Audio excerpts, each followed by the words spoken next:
One small boy.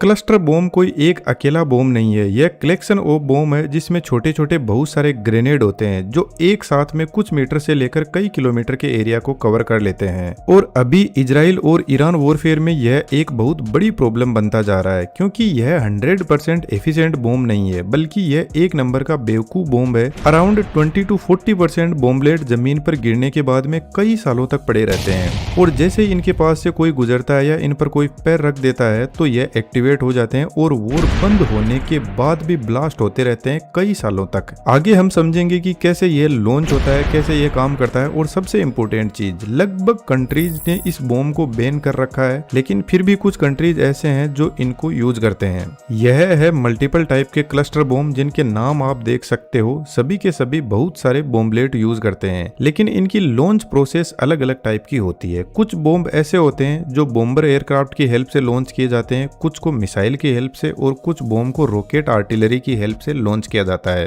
Bomb के अंदर जो बॉम्बलेट होते हैं उनका भी अलग अलग पर्पज होता है। कुछ एनिमीज को किल करते हैं और कुछ व्हीकल और टैंक को डैमेज करते हैं। सबसे पहले क्लस्टर बॉम्ब की डिजाइन देखते हैं। इसकी टोटल लेंथ 7.6 फीट है, डायमीटर 15.6 इंचेस का है और वेट 431 केजी है। एक ह्यूमन बीइंग से आप कंपैरिजन करके इसकी साइज को देख सकते हो। बॉम्ब के अंदर मेनली 5 पार्ट होते हैं। इसके बेस में कुछ इस तरीके के फिन्स लगे रहते हैं। जब बॉम्ब को ऊंचाई से गिराया जाता है तो यह कुछ इस तरीके से स्पीड में स्पिन करने लगता है, जिससे बॉम्ब स्टेबलाइज रहता है। फिन्स के ऊपर इसका बेस होता है, जिसके ऊपर सबम्यूनिशन बॉम्ब यानी छोटे छोटे ग्रेनेड सेट किए जाते हैं। इन बॉम्ब में लगभग 202 ग्रेनेड बॉम्ब एक के ऊपर एक अरेंज करके सेट किए जाते हैं। यह कैसे तबाही मचाते हैं और इनको कंट्रोल करना क्यों मुश्किल है, इसको तो हम आगे समझेंगे। पर इन सभी बॉम्बलेट को आउटर केज से कवर कर दिया जाता है। बॉम्ब के टॉप पार्ट पर सेंसर और डेटोनेटर लगा रहता है। प्रोक्सिमिटी सेंसर बेसिकली जब बॉम्ब को हाइट से गिराया जाता है तो चेक करता रहता है कि बॉम्ब ग्राउंड से कितनी हाइट पर है। जब एक स्पेसिफिक हाइट पर बॉम्ब आ जाता है तो सेंसर डेटोनेटर को एक्टिवेट करता है। डेटोनेटर में बेसिकली एक्सप्लोजिव मटेरियल भरा रहता है, तो जैसे ही बॉम्ब एक्टिवेट होता है तो डेटोनेटर के अंदर ब्लास्ट होता है और इस ब्लास्ट से हाई वेलोसिटी कटिंग जेट निकलती है जो लीनियर शेप में होती है, और यह जेट आउटर बॉडी को 3 पार्ट्स में कट कर देती है, जिससे आउटर केसिंग ओपन हो जाती है। अब बॉम्ब रेडी है अपने अंदर अवेलेबल ग्रेनेड्स को गिराने के लिए। अब हम एक बार देखते हैं कि इस बॉम्ब को लॉन्च कैसे किया जाता है। बेसिकली देखा जाए तो यह बॉम्ब अपने आप लॉन्च नहीं हो सकता। इसको लॉन्च करने के लिए किसी फाइटर जेट या एयरक्राफ्ट की जरूरत होती है। स्टेप 1, F-15 फाइटर जेट ही इसका लॉन्च व्हीकल होता है जो इसको आसमान में काफी ऊंचाई से गिराता है। स्टेप 2, जब बॉम्ब हवा में फ्री फॉल करता है तो इसमें लगे हुए फिन्स एक्टिवेट होते हैं और यह फिन्स बॉम्ब को ऐसे स्पिन करवाने लगते हैं, जिससे बॉम्ब स्टेबलाइज होकर ऐसे सीधा रहेगा। स्टेप 3, बॉम्ब के अंदर लगा प्रोक्सिमिटी सेंसर रेगुलर अपनी हाइट चेक करता रहता है सरफेस से और एक स्पेसिफिक हाइट पर डेटोनेटर को एक्टिवेट करता है। स्टेप 4, डेटोनेटर अपने अंदर एक एक्सप्लोजन करवाता है, जिससे linear high velocity cutting jet निकलती है, जिससे बम की आउटर बॉडी 3 पार्ट्स में डिवाइड होकर सेपरेट हो जाती है। स्टेप 5, बॉम्ब में लगे हुए फिन्स बॉम्ब को हाई स्पीड में स्पिन करवाते हैं, जिसकी वजह से इसके अंदर लगे हुए छोटे छोटे बॉम्बलेट बम की बॉडी से निकलकर ऐसे बाहर गिरने लगते हैं। स्टेप 6, यह बॉम्ब लगभग 202 छोटे छोटे ग्रेनेड कैरी करता है जो हवा में कुछ इस तरीके से फैल जाते हैं, जो लगभग 200 से 400 मीटर का एरिया कवर कर सकते हैं। लेकिन ईरान इस सिस्टम को अलग तरीके से लॉन्च करता है, जिसमें यह कई किलोमीटर के एरिया को कवर कर लेते हैं, जिसको अभी हम आगे समझेंगे।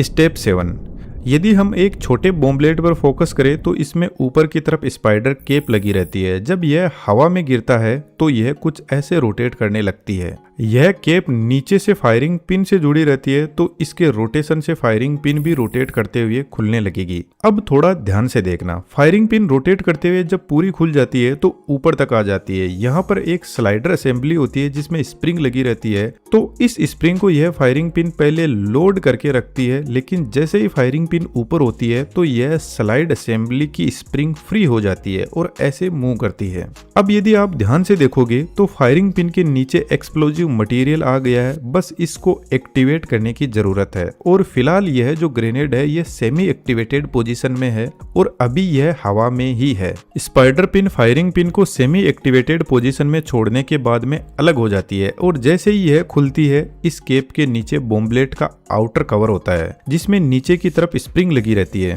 और जैसे ही केप अलग होती है यह स्प्रिंग इस बॉडी को ऊपर की तरफ फोर्स लगाती है, जिसे सबसे ऊपर लगा हुआ इन्फ्लेटेबल डिसेलरेटर एक्टिवेट हो जाता है। अब इसका काम है इस ग्रेनेड को सीधा रखना। स्टेप 8, जब ग्रेनेड ग्राउंड से टकराता है तो इसमें लगी फायरिंग पिन एक्सप्लोजिव मटेरियल पर फोर्स लगाती है जिससे एक्सप्लोजन हो जाता है। इस एक्सप्लोजन से ग्रेनेड की जो आउटर बॉडी है वह छोटे छोटे स्मॉल फ्रेगमेंट्स में टूट जाती है और यह फ्रेगमेंट्स इसके आसपास में यदि कोई एनिमी अवेलेबल होंगे तो उन सभी को खत्म कर सकते हैं। लेकिन इसके आउटर बॉडी स्मॉल फ्रेगमेंट से टूटने से पहले इसके नीचे एक कोन लगा रहता है और जब एक्सप्लोजन में आग लगती है तो इसके अंदर हाई टेम्परेचर और प्रेशर बढ़ने लगता है, जिसकी वजह से यह कोन कोलैप्स होकर एक थिन जेट बन जाता है जिसकी स्पीड 7 से 10 किलोमीटर पर सेकंड होती है और इस जेट से टैंक की बॉडी भी डैमेज हो सकती है। जब प्रेशर एक लिमिट से ज्यादा हो जाता है तो इसमें ब्लास्ट होता है और स्मॉल फ्रेगमेंट से एनिमीज भी मारे जाते हैं, इसीलिए इसको डबल पर्पस बॉम्बलेट बोलते हैं।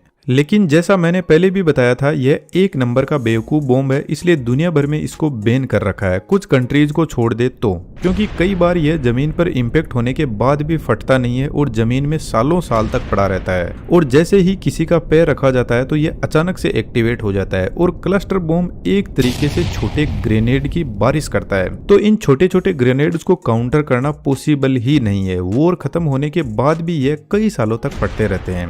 लेकिन ईरान इस बॉम्ब को थोड़ा अलग स्ट्रेटेजिक तरीके से यूज कर रहा है। ईरान अपने इन क्लस्टर बॉम्ब को मिसाइल के अंदर सेट कर रहा है और इस मिसाइल का नाम साहेब 3 और खुर्रमशेर मिसाइल है। इन दोनों की ही आप रेंज देख सकते हो और ये दोनों ही मीडियम रेंज बैलिस्टिक मिसाइल है जिनकी अलग अलग पेलोड कैपेसिटी है।